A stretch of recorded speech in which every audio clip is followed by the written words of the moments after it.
Good afternoon, and welcome to Thursdays with Friends, our online conversation on current issues. Spring is almost here. Today certainly feels like it, although I hear it may just disappear as fast as it came. The cherry trees are starting to bud, and full peak is predicted from April 2nd to April 5th. I'm the show's producer, Wesley Wolf-Bear-Pinkham. Here's our chat host for Thursdays with Friends, FCNL General Secretary Diane Randall, and her guests, Larissa Gil-Sanhueza and Kameryn Point, who identifies as Afro-Indigenous and from the Lumbee and the Waccamaw Siouan tribes in North Carolina. They're here to talk about the power of young people to change Congress. Now, over to you, Diane.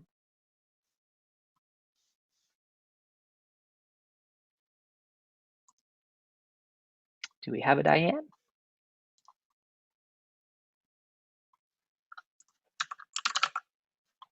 Diane, you're muted. Let's go ahead and have you unmute here.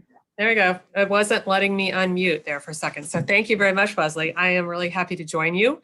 I am in the FCNL office here on Capitol Hill, directly across from the Hart office building.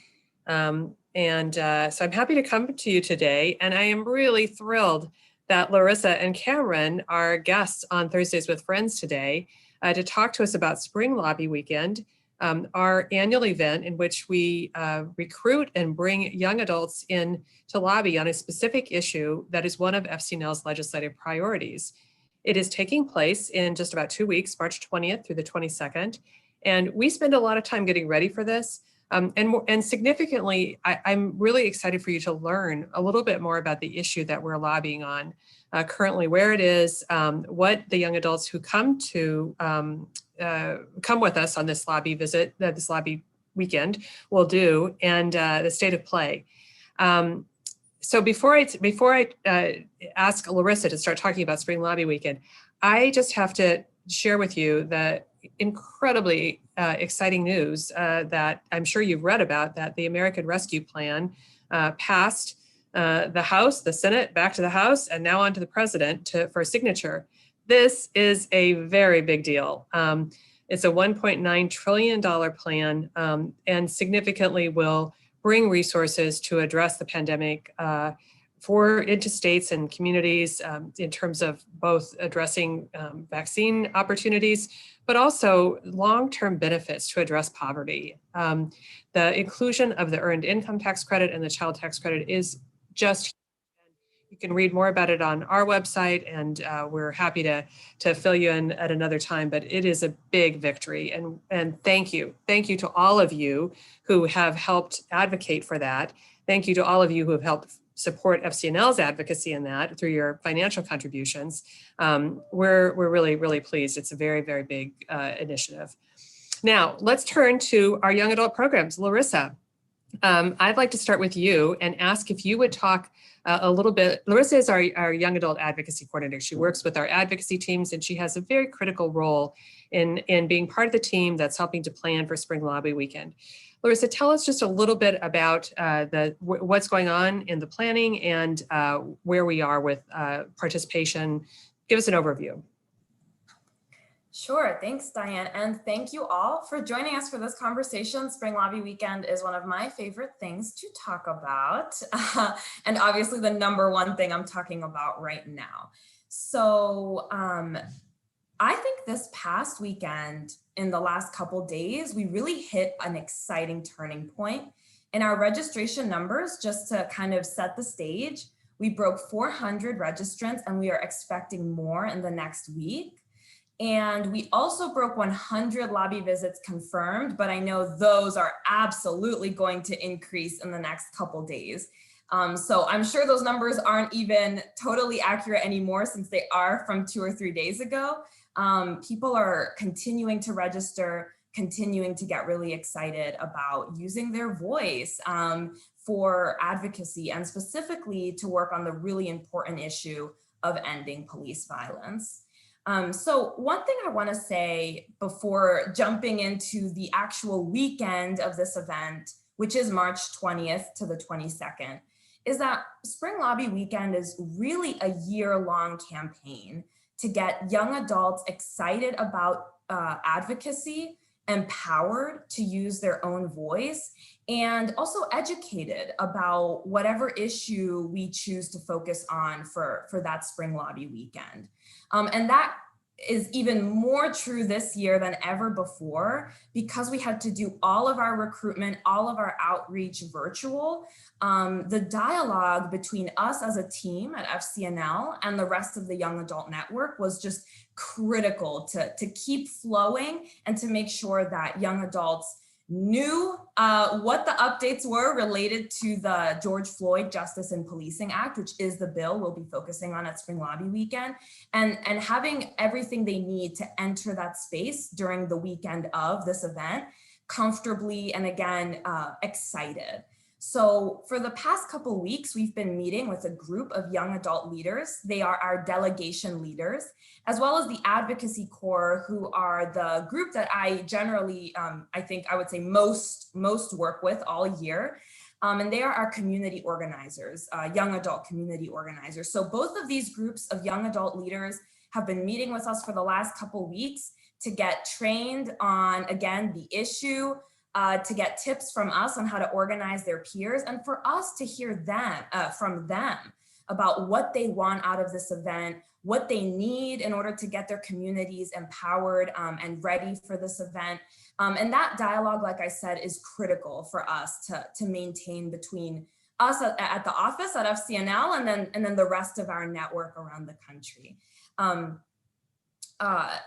So to that end, what exactly do we want people to take away from this event? We want them to leave this event feeling like they can use their voice and they know how to advocate for other issues in the future, right? And for that reason, we have a whole set of workshops dedicated to advocacy skills. We also want young adults who are trying to find their way in their career, potentially still students, to feel like they're getting tips for how to advance in a career in advocacy. They can meet other professionals and young advocates that are doing this work. And for that reason, we have a workshop that's dedicated to career building, professional development.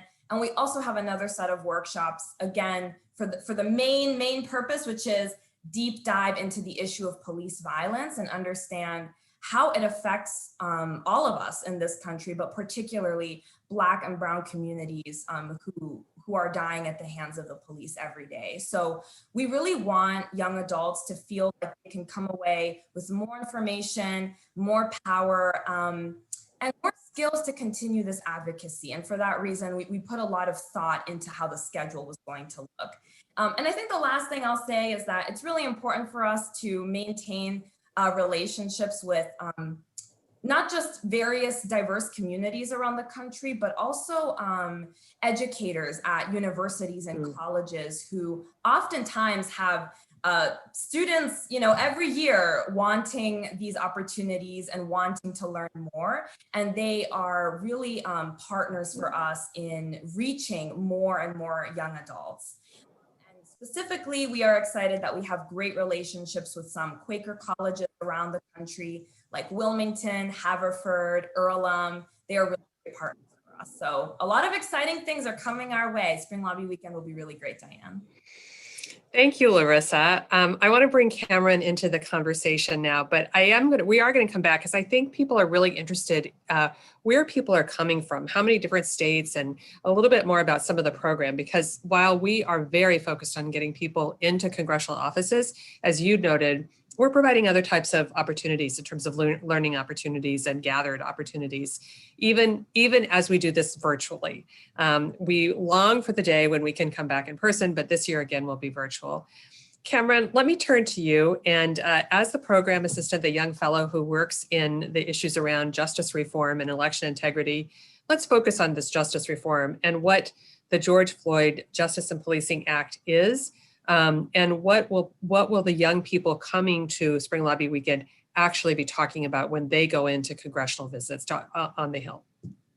Thank you, Diane. It's a pleasure to join you today and all of you, especially since it gives me an opportunity to thank our donors who make young adult programs possible. Thank you, donors, from the bottom of my heart for allowing me to do the work that I do. I really appreciate it. I know other young fellows and other adults who are involved in FCNL's work do too. Our legislative ask for Spring Lobby Weekend is for Congress to co-sponsor and pass the meaningful reforms included in the Justice and Policing Act, H.R. 1280. So our young adults will be advocating for 4 main pieces of reform that are included in that bill. And that is banning chokeholds and no-knock warrants, reforming the doctrine of qualified immunity, reforming the 1033 Pentagon transfer equipment program, and raising the use of force standard and requiring de-escalation techniques from law enforcement. To put that into perspective, a chokehold is what Derek Chauvin used to murder George Floyd. A no-knock warrant facilitated Breonna Taylor's death. So these reforms have real people behind them. I am thrilled that we are putting all of our time and energy and resources into addressing police violence for this year's Spring Lobby Weekend. As a Black and Indigenous person, my people are disproportionately murdered by law enforcement. So my heart is full, anticipating all of these powerful young people advocating for true systemic change. That's great. And Kameryn, just to say, this bill actually passed the House last week, right? So say a little bit more about, I know that we're going to be talking to both Senate offices and House offices, right? So do we, we think that we can really help create momentum with this, given the fact that there has just been a vote on it in the House, but we know it still has a ways to go. Absolutely. And, we've taken that consideration of that House passage into how we're lobbying our young advocates, training our young advocates to lobby for Spring Lobby Weekend. So for example, in the House, we have a lot of House visits already settled and confirmed. And so that means that, okay, since it's already passed, did you support the George Floyd Justice and Policing Act? If so, if the answer is yes, then could you please continue to elevate this issue as a priority among your colleagues? I feel like it's so easy with legislation to be like, yes, I voted for something. Now I am an advocate and an ally. But we're asking for them to go further, keep this as a priority. And for the Senate, whether you're Democrat or Republican, nothing is guaranteed right now. So making sure that we have that support for this bill, or making sure if you can't support the whole bill, what provisions in this bill can you get behind? Where can we have some commonality? Are you against no-knock warrants? Are you against chokeholds? Maybe that's somewhere we can start with these offices. So really making sure that we see these reforms continue to be a priority on both sides. That's great. Clearly, as the jury selection proceeds in the George Floyd murder trial, this is in the news, but in reality, it's never really out of the news because these killings continue. And as we know, the legislation that Congress can pass can take incredibly important steps, just as there are people organizing and working in local communities to address police violence. And I think one of the things that makes me really excited about our Spring Lobby Weekend is that people learn advocacy skills that certainly are valuable on this particular bill, but they are valuable in local communities as well. And Larissa, you know a lot about that because you work with organizers around the country, and you work with people who are coming here. Can you say a little bit about who is coming, Larissa, to this Spring Lobby Weekend by location and where we've recruited, and what age range? Just say a little bit more about the people who will participate.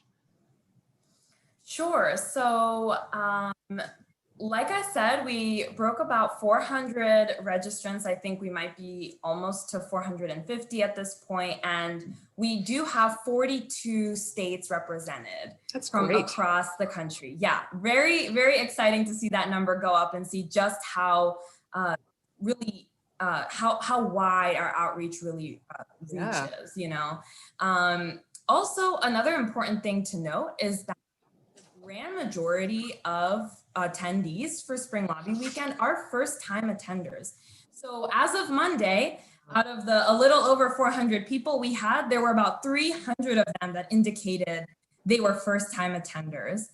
So that really shows you why it's so critical that we create a space where we really, I would say, embody that motto that you'll see on all of our t-shirts at Spring Lobby Weekend, which is, this is what a lobbyist looks like. I mean, that's what I think kind of drew me into FCNL when I first started through a young adult program, was the fact that anyone can be a lobbyist. And so empowering this many first-time attenders Many of them also, for that reason, first-time lobbyists, to realize by the end of it that it's not intimidating. It doesn't have to be this very, very daunting task, right? That really goes a long way in sustaining, in cultivating leadership and having them sustain their advocacy throughout their lives. But as far as where we've gone, obviously in a non-virtual world, we would have traveled through, you know, thick and thin, all corners of the country, and in a virtual setting, we did the same, but with Zoom. And we really wanted to make sure that we were you know, honoring the diversity of our young adult network, making sure that we're going to historically Black colleges, Hispanic serving institutes, rural communities, community colleges, Quaker colleges, you know, just a variety of different institutes that kind of draw in different communities and help support different communities. And we want to make sure that we are bringing in all of these communities, because there shouldn't be major barriers to access for your voice to be heard by a member of Congress, right? That's their job. They have to be representing constituents, and it doesn't matter who you are as a constituent, you should be heard. And that is really important to me in the way that we do our outreach and identify our leaders. That's great. Wesley just put up a great photo of this is what a lobbyist looks like. And that's one of the promo pieces we use. Just interestingly, I had an email this morning from a former colleague in Connecticut who was a lobbyist at the Connecticut Capitol for probably 40 years. And he took a snap of one of the pictures on our website that said, this is what a lobbyist looks like. And he was like, this is great. You know, as a young person, you know, we're getting ready to lobby. So it is absolutely true that you know, these are what lobbyists look like. And these are people who are going on the Hill and will continue to advocate with us, we hope. So I want to talk a little bit about your involvement. I mean, you know, Larissa and Kameryn are two of a whole team of people who are working on Spring Lobby Weekend. We have people who are helping us schedule lobby visits. We have people who are helping us get speakers and organize workshops. And certainly Larissa and Kameryn are involved in that a little bit too. But Larissa is a current young fellow. Kameryn is a current young fellow and Larissa is a former young fellow. Larissa, why don't you just say a little bit about your experience as a young fellow and your experience in Spring Lobby Weekend in terms of your engagement with FCNL. I think it's helpful. You're full-time staff, you're leading a big program with our Advocacy Corps, but you've kind of come through at least a couple of FCNL's young adult programs. Yeah, so I always say, because my job is to recruit and organize people for the young adult program, I'm sometimes, you know, my own best advertisement. I did go through the programs myself, and I really believe in what I'm saying and what I'm bringing people into, because of how much I felt that I grew and I learned through the young adult program. So, you know, for some context, when I was in college, the story goes, and I love telling the story, like I knew exactly what I believed. I knew exactly what values I held and what vision I had for the world. I guess you could say, like, I really knew what community I wanted to be part of and help work towards that vision with them, right? But I didn't know what that meant as far as a job. Like, career fairs kind of tell you, like, this is how you can be a doctor and this is how you can go into tech and consulting. And I had a really hard time understanding what are the advocacy jobs that are out there. And FCNL really drew me in, because when I started doing my research for what I wanted to do after college, I had a friend who had done the young adult program as well, like the Young Fellows program. And she said, Larissa, I know your values. I know who you are. I know what you want to accomplish in your life. And I think this is a good first step for you. I just went through it and it's going to be perfect for you. And I said, okay, here we go. Like I said, I was really drawn in by the values of peace and justice, equality, stewardship, those values that we hold so dear in everything we advocate for. I realized I hold those same ones. We are aligned and they're doing such important work.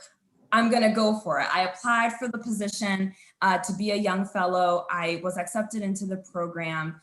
And I'll be honest, I still didn't know exactly where I wanted to put my passions. And it was the supervisor I had as a young fellow who really mentored me through what were my skills, what were my goals, and how can those two things live in an advocacy coordinator, right? Someone else, someone who does outreach work, someone who works in grassroots organizing. I would have never thought about grassroots organizing, I think, before I joined FCNL. So I was really given a nurturing, safe, and secure space with this mentor to figure that out. And Spring Lobby Weekend was my turning point. I will never forget. It was silent worship on the second day, I think. I can't even describe how I felt. It was after that silent worship, I approached this mentor, my boss, and I cried and I said, I want to stay in this network. I want to stay doing this work. I don't know how. Help me figure out my next steps.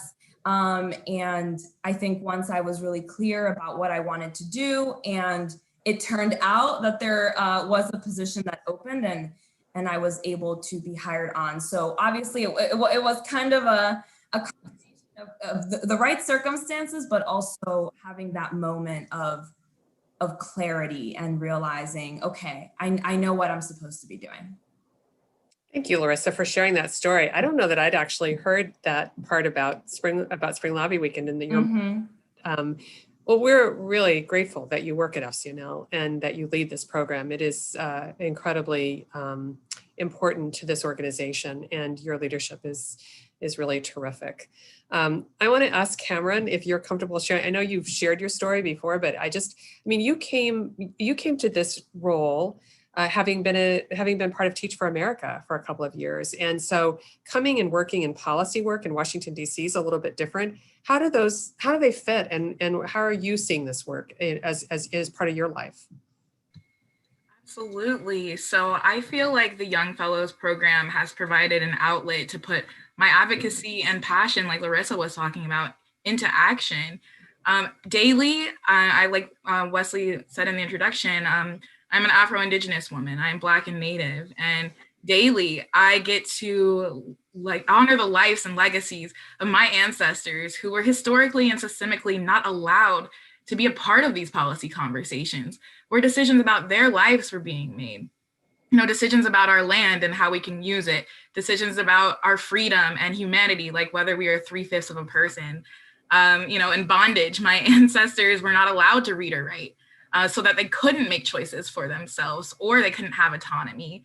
I think about my great-great-grandmother, Lana Brooks, who risked her life first learning how to read and write, and then spreading that knowledge to other enslaved people in secrecy. I know that the work I've been doing through the Young Fellows program, advocating daily for Black and Indigenous people, is definitely making her proud. My experience with the Young Fellows program has reasserted that my voice matters just as much as those who have historically held power in this sphere. And I'm the antithesis. I'm not an older white male. I'm a younger Black and Indigenous female. And I've really felt at FCNL confident that I have a place and deserve to take up space in DC just as much as anybody else. And just like Larissa was saying, this is what a lobbyist looks like. And I never really thought that before until I came here.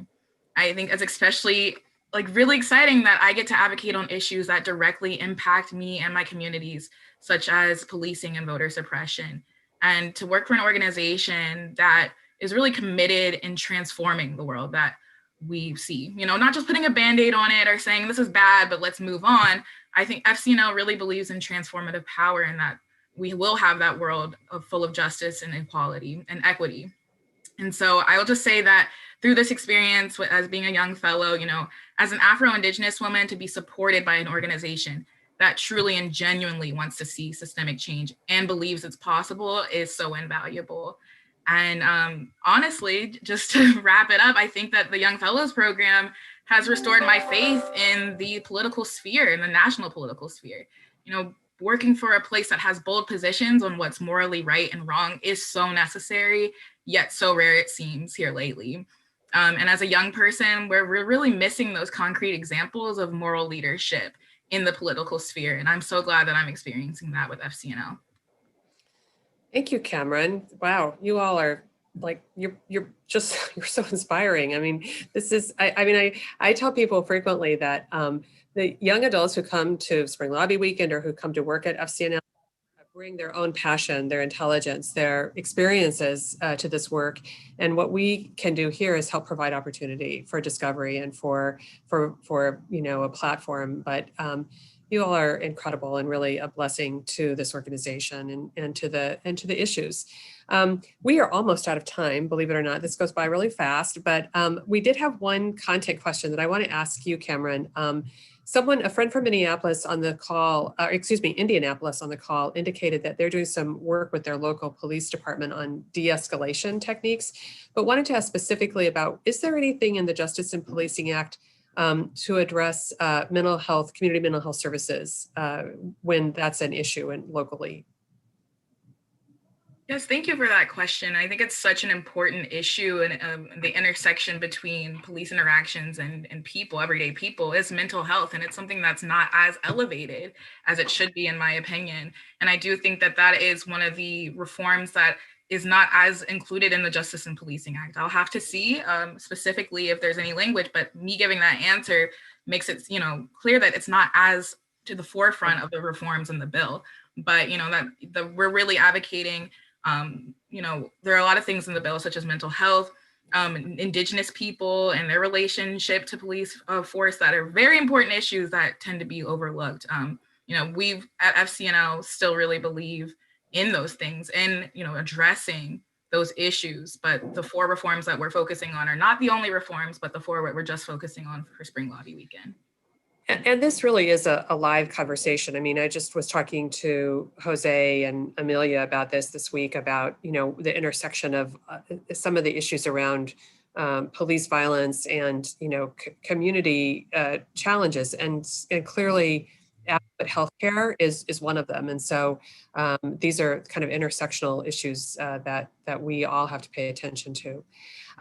Listen, we are just about out of time, and I want to offer you an opportunity to say just a last comment before we need to close out. Larissa, would you like to offer any final remarks, including encouraging people to send young adults to our virtual Spring Lobby Weekend?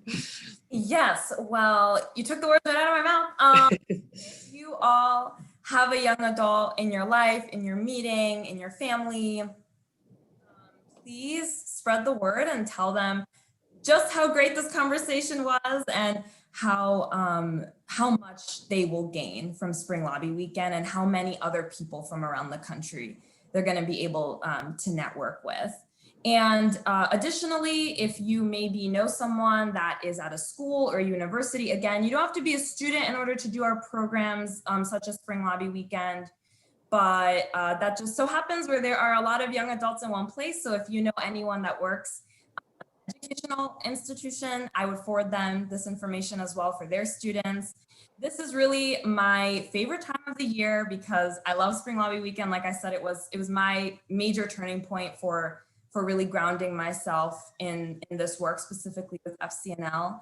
And I also want to shout out the amazing team that is not here with us right now, but Annie, Jim, Jose, Wesley, who was already on the call, Jesse, everybody. This is really like a staff-wide effort. Everyone has a role, and that to me is also very beautiful. So thank you all for playing your role as constituents as well. Oh, and Justin, thank you, Kameryn, for reminding me. Cannot forget Justin. He's the one that schedules the lobby visits. Thank you, Justin.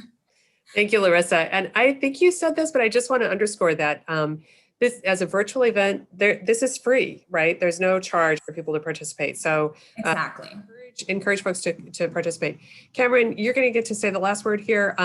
Also, let's give a little encouragement to the people who are on the call who won't be coming to Spring Lobby Weekend, but who could still lobby with us. Yeah, thank you everyone for being here for this conversation. I just want to say that from the bottom of my heart, this is just so mind-blowing and heartwarming that we have so many advocates across the nation who really truly believe in reform and that it's possible, that systemic change is possible, and we can do it through actionable policy. And policy, there are real people behind policies. And so, ending police violence like we're trying to achieve through Spring Lobby Weekend not only affects, me, my family, my loved ones, my students back in Rosebud Reservation in South Dakota, shout out to them. It affects real life people. So thank you for believing in humanity and morality, and that there's good still in the world and that we can continue to do good.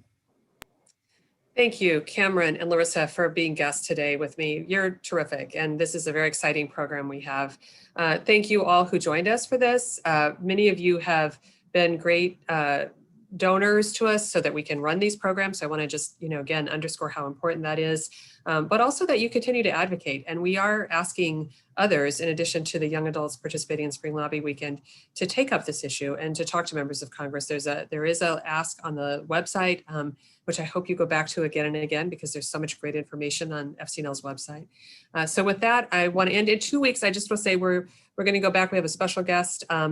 The head, Emma Belfer, who is the head of Plowshares Fund, a funding organization that supports FCNL and that we do a lot of coalition work, will be my guest. And so I hope you'll join us again in a couple of weeks. And on the 26th, we also have a special treat. FCNL and Bread for the World are going to do a co-event with Senator Sherrod Brown of Ohio. So there'll be more about that on our website as well. And we look forward to seeing you there. Thank you, friends, and have a great week. I hope you'll welcome spring. Thank you, everyone.